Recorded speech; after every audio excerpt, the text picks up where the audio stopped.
Welcome to this journey through one of the most disturbing cases recorded in the history of Georgia.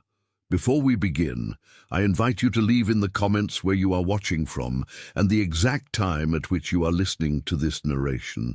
We are interested to know to which places and at what times of day or night these documented accounts reach.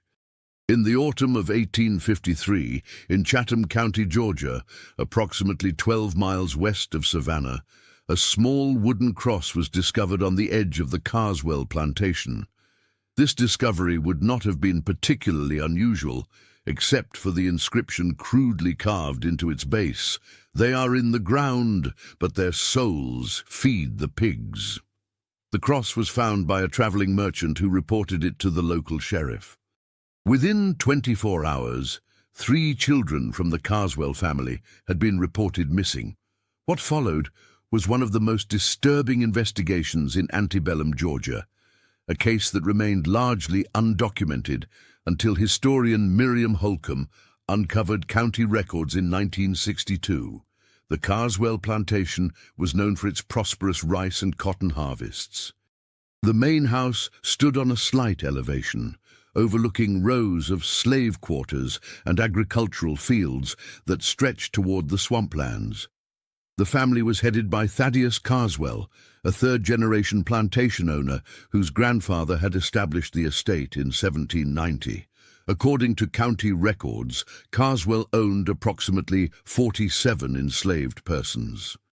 The family consisted of his wife, Margaret, and their 3 children, Elizabeth, aged 12, Thomas, aged 9, and Sarah, aged 6.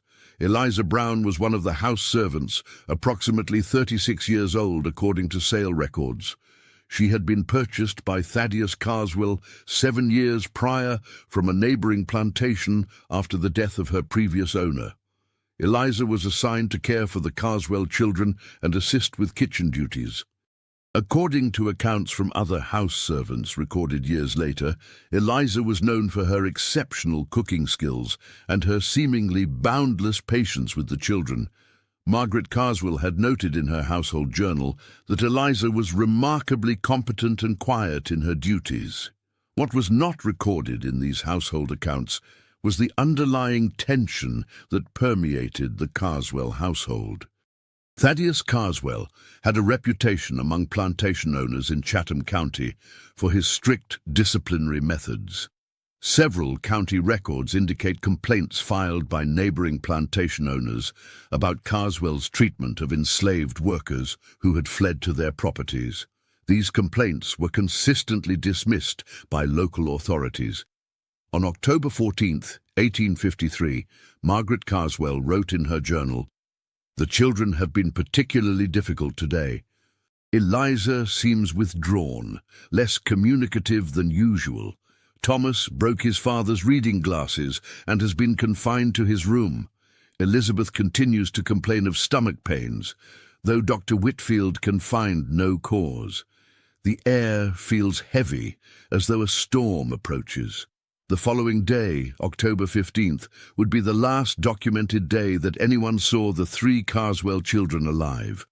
According to testimonies compiled months later, the day began like any other on the plantation. The enslaved field workers departed for the fields before dawn. Margaret Carswell spent the morning visiting a neighboring plantation to discuss arrangements for the upcoming harvest festival. Thaddeus Carswell rode into Savannah on business.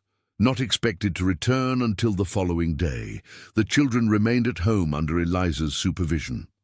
Elizabeth had been excused from her studies due to continuing complaints of stomach discomfort.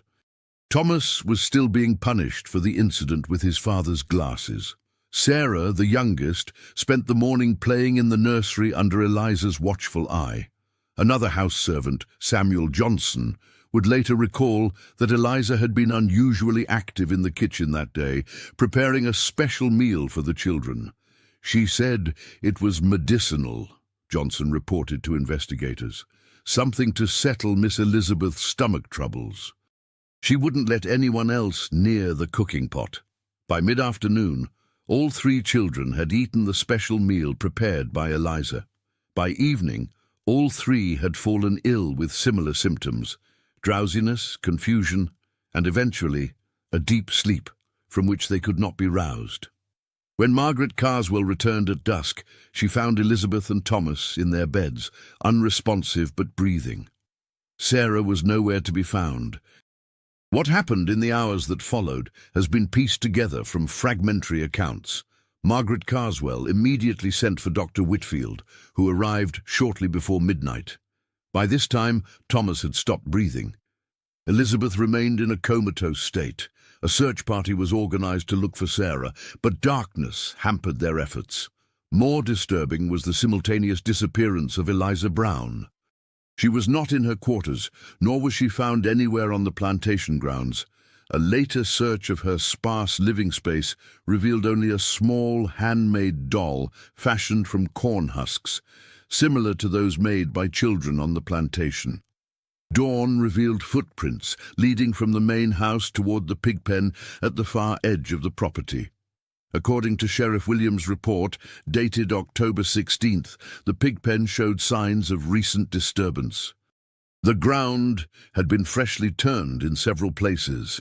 The animals appeared agitated and unusually aggressive. When Thaddeus Carswell returned from Savannah later that day, he ordered the pig pen to be emptied and the ground excavated. What they discovered beneath the mud and soil has been described in county records with clinical detachment. Partial remains of what appeared to be human origin, primarily small bones and fragments. These remains were never officially identified, but the search for Sarah Carswell was officially ended. Elizabeth Carswell never regained consciousness. She died 3 days later. Dr. Whitfield's report cited unknown toxicity leading to organ failure as the cause of death. No autopsy was performed on Thomas, whose body was quickly buried in the family cemetery along with his sister. The ensuing manhunt for Eliza Brown extended throughout Chatham County and into neighboring counties. Wanted notices described her as a murderous Negro woman of average height and build, approximately 36 years of age, with a burn scar on her right hand. A reward of $500 was offered for her capture, dead or alive. For weeks, the Carswell plantation and surrounding properties were searched extensively. Several enslaved persons were interrogated, often brutally, for information about Eliza's whereabouts or any knowledge of her plans. According to county records, at least 2 died during these interrogations. None provided any useful information. Eliza Brown was never found. The case might have faded into obscurity, one more dark chapter in the history of the South, were it not for a discovery made almost 3 decades later. In 1882, during construction of a new county courthouse in Savannah, workers uncovered a sealed metal box within the cornerstone of the old building. Inside was a handwritten journal, its pages yellowed but legible.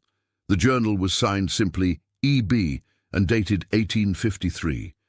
County officials initially dismissed the journal as a hoax or a work of fiction.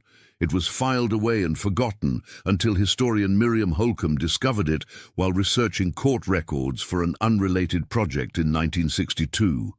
What she found was a document of such disturbing content that she debated whether to include it in her research. The journal, comprising approximately 30 pages, detailed the experiences of a woman who had been enslaved on multiple plantations throughout Georgia.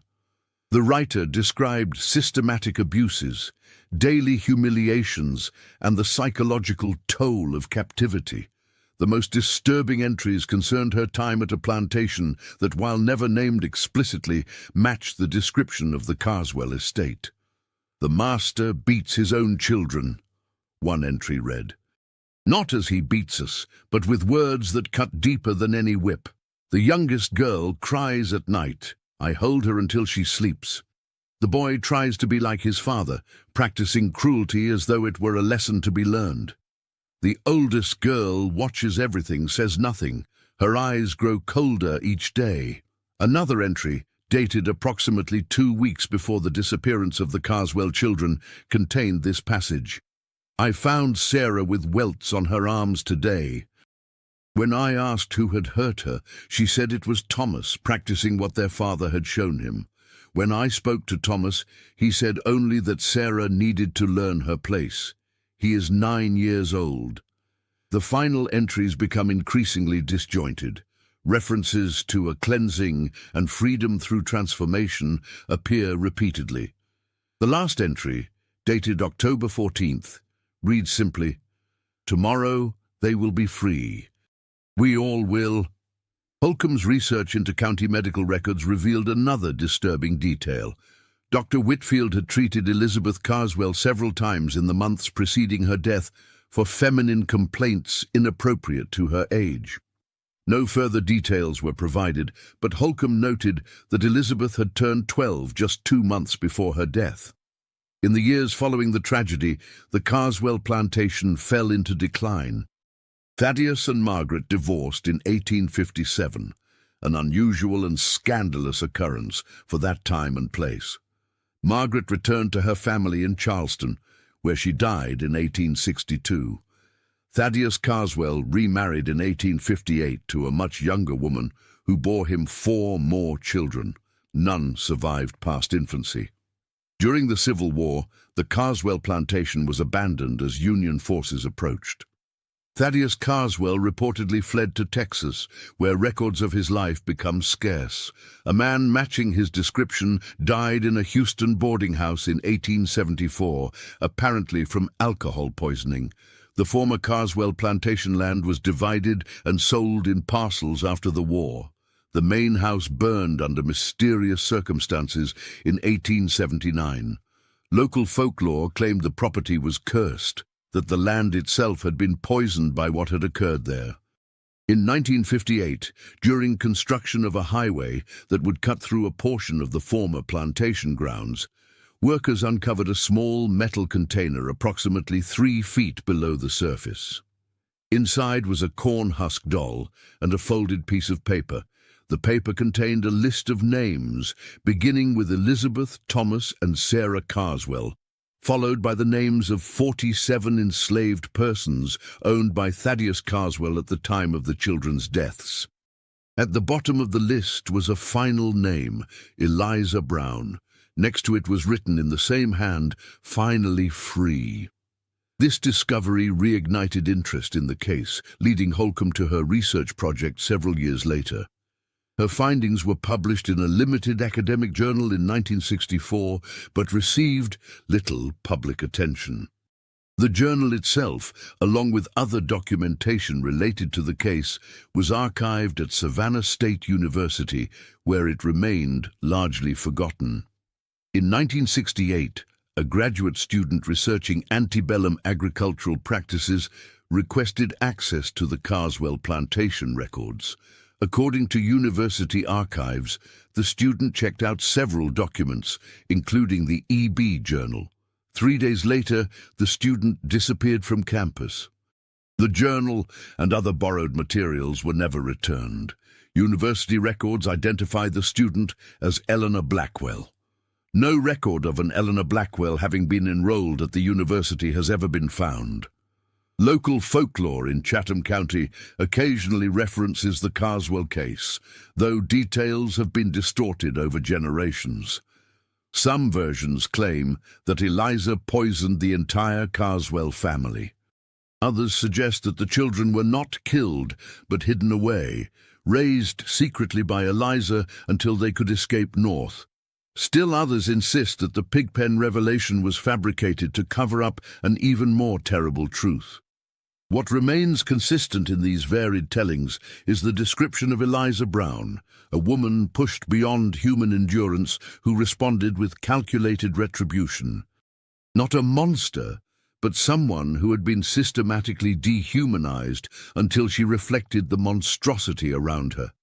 The highway that now cuts through the former Carswell plantation is a busy thoroughfare, traveled by thousands each day.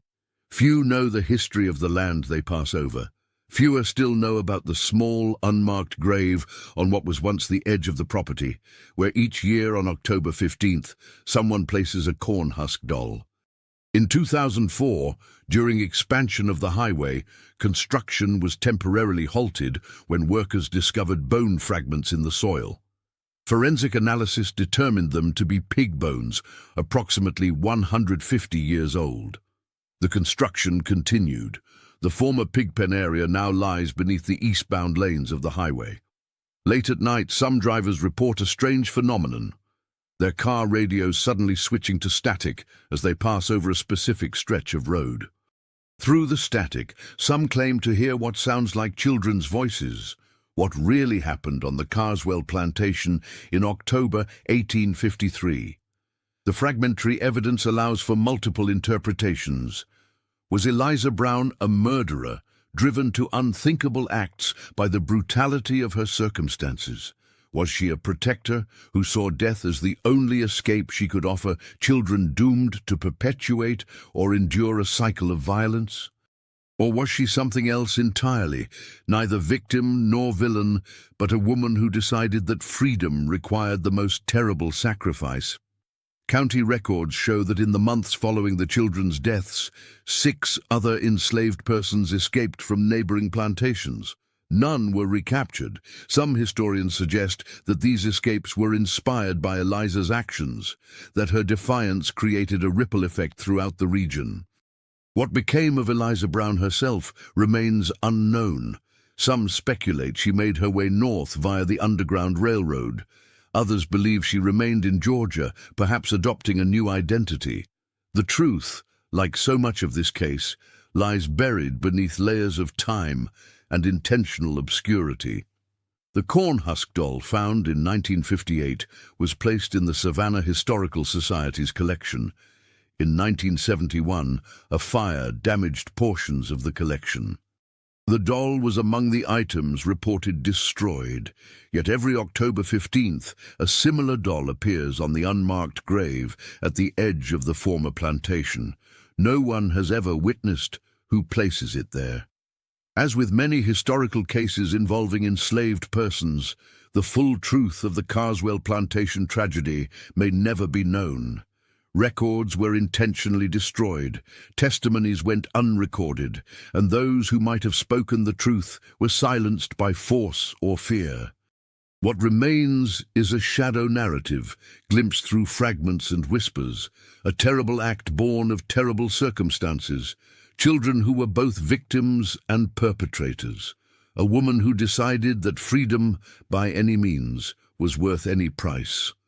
The land remembers, even when history books do not, and sometimes, late at night on that stretch of highway, radios catch more than static.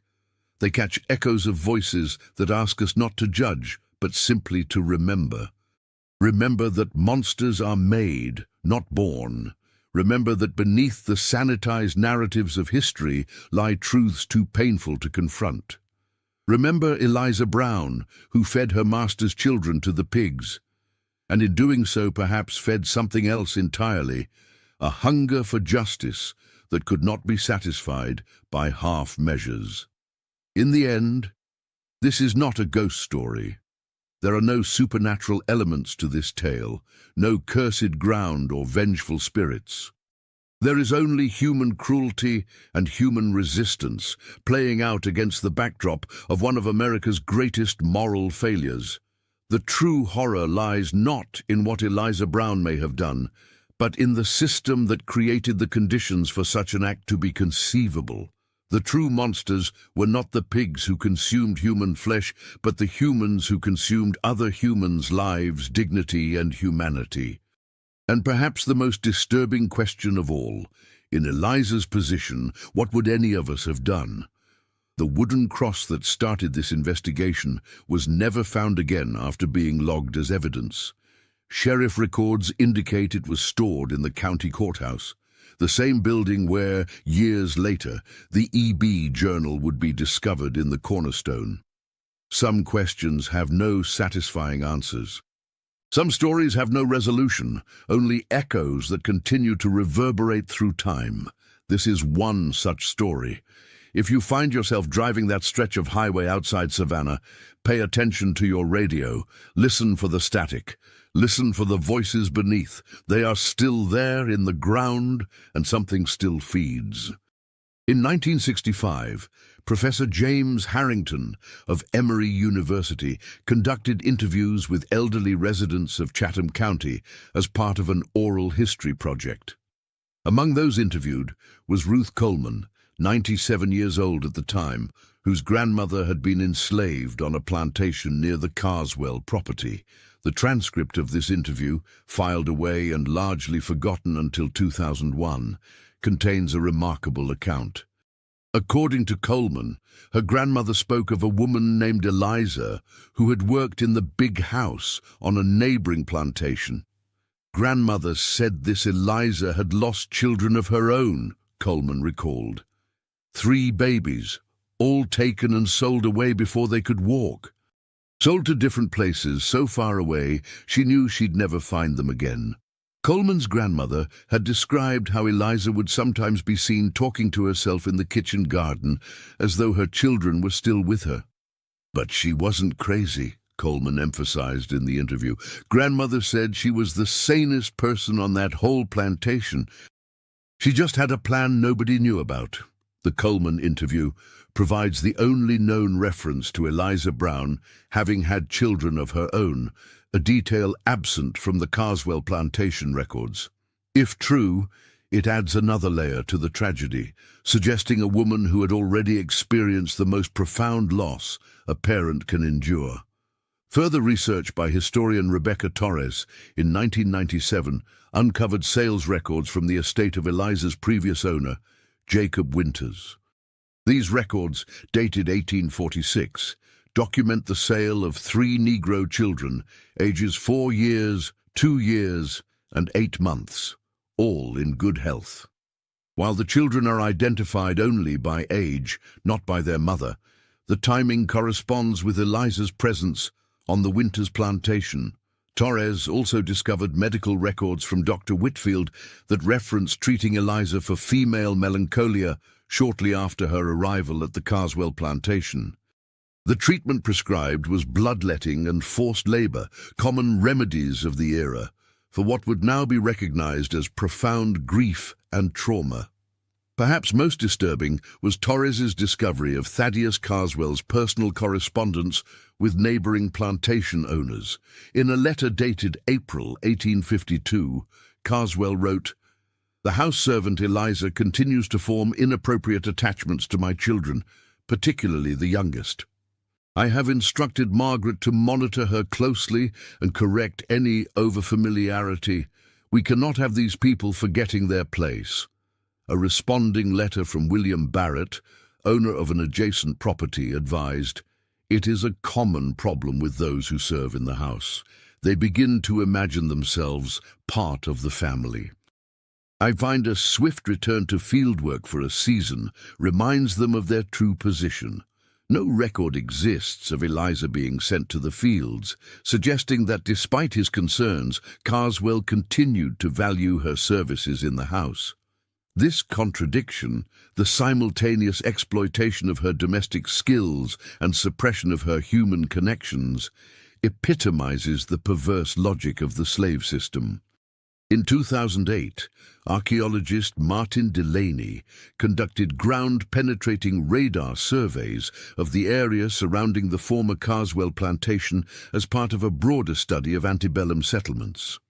The survey revealed an anomaly approximately 1 mile from the main house site, in what would have been dense woodland in the 1850s.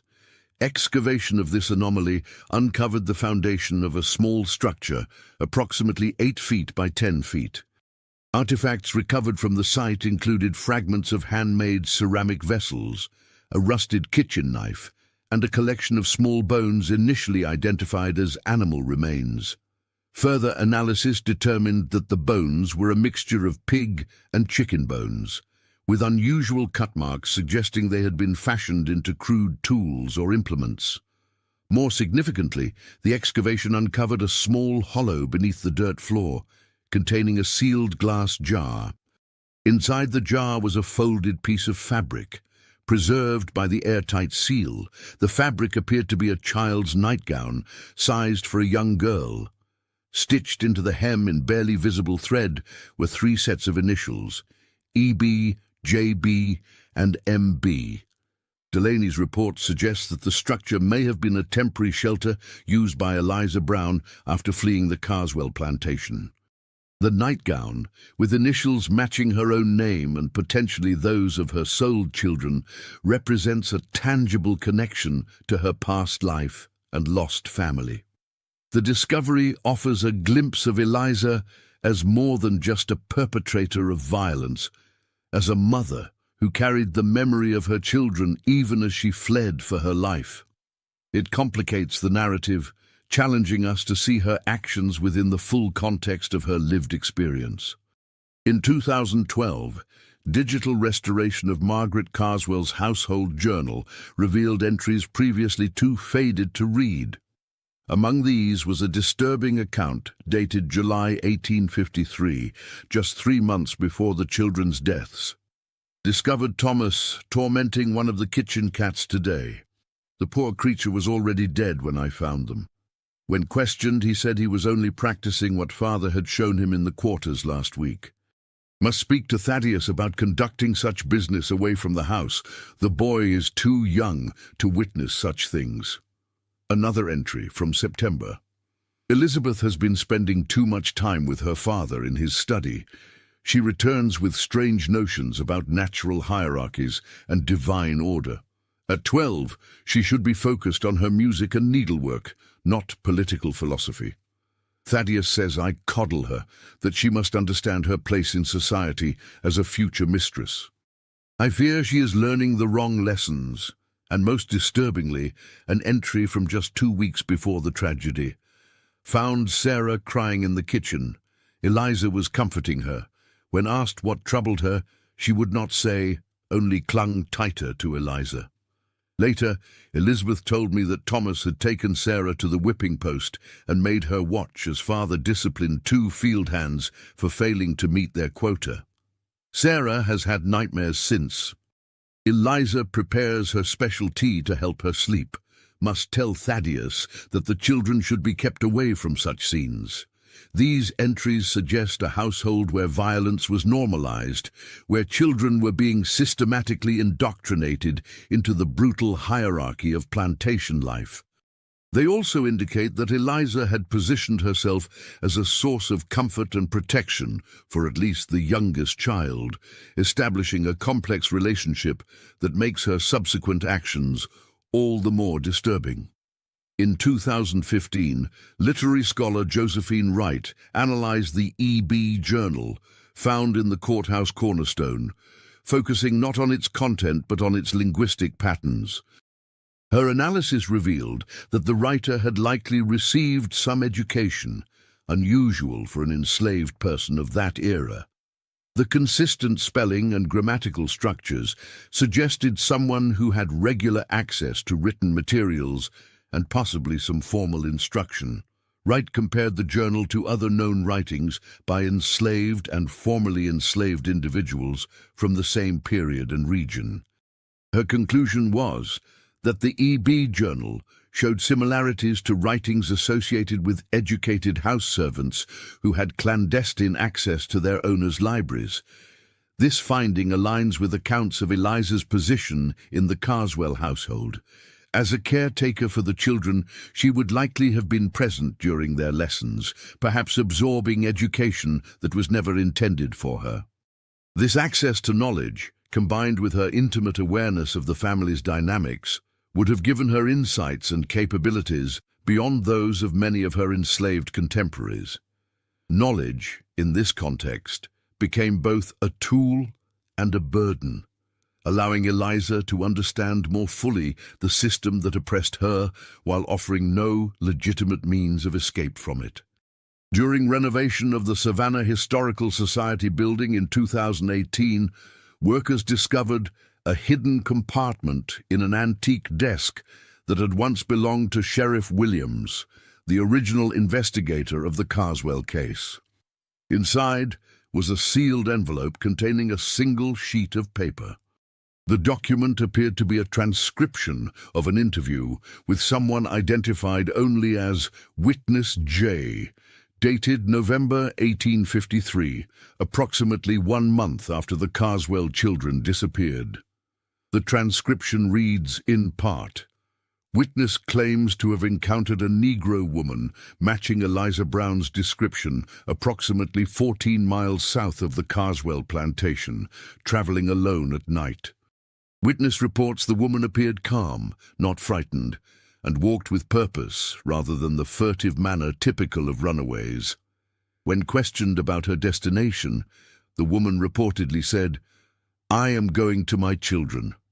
When informed that the Carswell children were dead, the woman smiled and replied, 'Not those children, my children.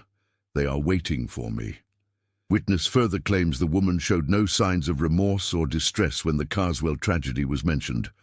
Instead, she reportedly said, 'Some chains can only be broken by the most terrible sacrifice. I have made mine. They have made theirs. Now we are all free.' Witness reports that upon attempting to apprehend the woman, she produced a small vial from her clothing and threatened to consume its contents if approached. Witness, being alone and unarmed, chose not to pursue further and instead continued to his destination to report the encounter. At the bottom of the transcription, Sheriff Williams had written a single note: "Account deemed unreliable. Witness J known for fabrication and excessive consumption of spirits." The interview was apparently never included in the official investigation records. Whether this encounter actually occurred or was indeed a fabrication cannot be determined. However, it represents the only known account of anyone allegedly interacting with Eliza Brown after the events at the Carswell plantation. If authentic, it suggests she was not only alive and free a month after her disappearance, but moving with confidence and clarity of purpose. In 2020, genetic testing of soil samples from the former pigpen site revealed an unexpected finding. Mingled with the pig DNA were traces of human DNA, confirming that human remains had indeed decomposed in that location. More surprisingly, the analysis identified DNA consistent with African ancestry alongside European markers typical of the region's white population. This finding raises disturbing possibilities about what or who was actually buried in the pigpen. Had Eliza disposed of evidence there beyond the children's remains?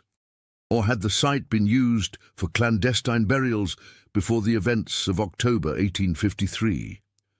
County death records from the decade prior to the Carswell tragedy show at least 7 enslaved persons from the plantation listed as deceased, cause unreported. No burial locations are recorded for these individuals. It was common practice on many plantations to bury enslaved persons in unmarked graves on the property, often in areas considered unsuitable for other purposes. Had the pigpen been established over such a burial ground? Or had Eliza chosen the location specifically because it already held significance as a site of hidden suffering? The genetic evidence cannot answer these questions definitively, but it confirms that the site held more complex horrors than even the official investigation had uncovered, layers of tragedy compressed into the same soil. In 2022, a descendant of Margaret Carswell donated a collection of family papers to the Georgia Historical Society. Among these was a previously unknown letter from Margaret to her sister in Charleston, dated December 1853, 2 months after the children's deaths. "I cannot remain in this house any longer. Every corner holds memories that have become unbearable. Thaddeus speaks of replacing the children as though they were livestock lost to disease. He's already made inquiries about suitable matches. Though my own grief remains raw, I find myself thinking constantly of Eliza, not with hatred, as Thaddeus does, but with a terrible understanding that grows clearer each day. I witnessed what was happening in this house, to those children, to her, to all of them. I witnessed, and I did nothing. Sarah came to me once, not long before it happened. She said, "Mama, Eliza tells me stories about children who escape to a place where no one can hurt them anymore." I thought it a harmless fancy, a comfort for a sensitive child. Now I understand it was a warning I failed to heed. The truth, dearest sister, is that I do not know if I can condemn Eliza entirely, even knowing what she did. To do so would require me to believe that what preceded her actions was somehow less monstrous, and I can no longer maintain that illusion. Pray for me, as I can no longer pray for myself. I fear my soul is as lost as those of my children. This letter, never sent and apparently hidden away for generations, offers a rare glimpse into Margaret Carswell's state of mind following the tragedy. It suggests a woman beginning to question the moral foundations of the system she had participated in, recognizing her own complicity even as she grieved her profound loss. In this sense, Margaret too was transformed by Eliza's actions, forced into a confrontation with truths she had previously managed to avoid. Whether this awakening led to any meaningful change in her beliefs or behaviors remains unknown. The historical record shows only that she left the plantation within months of writing the letter, never to return. Local folklore in Chatham County includes a curious tradition that began sometime in the early 1900s and continues to this day. On October 15th each year, some families place their kitchen knives in drawers rather than leaving them on counters or in blocks, regardless of whether they know the history behind this practice. When folklorist Daniel Murphy interviewed county residents about this custom in 2024, he found that most could not explain its origins. "It's just what my mama did," was a common response. "Bad luck to leave knives out on that day." A few older residents, however, connected the tradition to that woman who worked in the big house kitchen, though details of the actual history had become distorted over generations. The practice appears to have originated among black families in the area before gradually spreading to the wider community, its specific meaning fading even as the ritual persisted. This transformation of historical trauma into folkloric practice represents a kind of cultural memory that outlasts conscious recollection. Long after the details have been forgotten, something remains.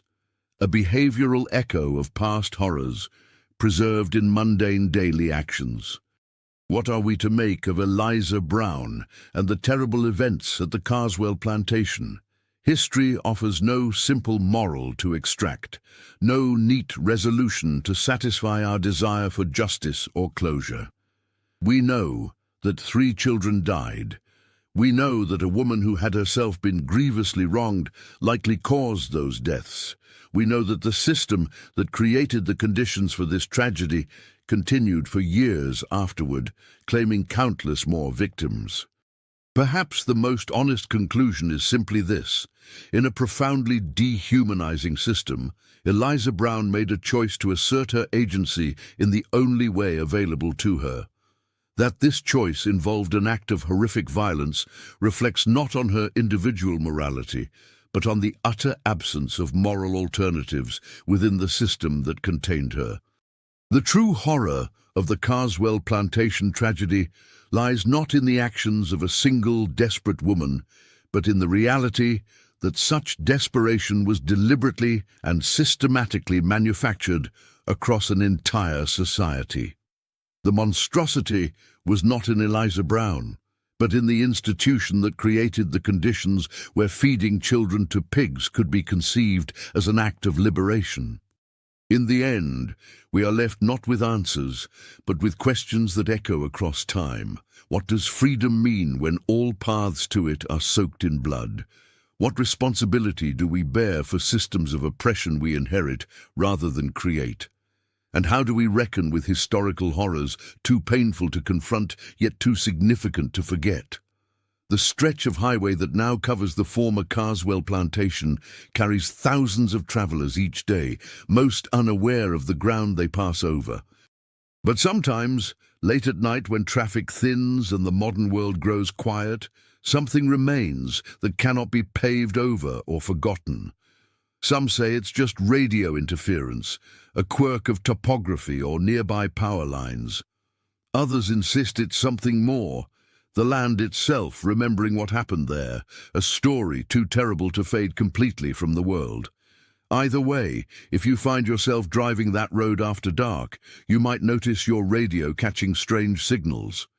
Through the static, some travelers report hearing what sounds like a woman's voice, low and determined, reciting what might be names, too indistinct to make out clearly, but delivered with the cadence of a roll call or a prayer. And beneath that voice, almost too faint to perceive, something else, the sound of children, not crying or in distress, but laughing, free. The Carswell Plantation is gone. Its buildings have crumbled, its boundaries have been erased by time and development. The people who lived and died there, enslaved and enslavers alike, have long since returned to the earth.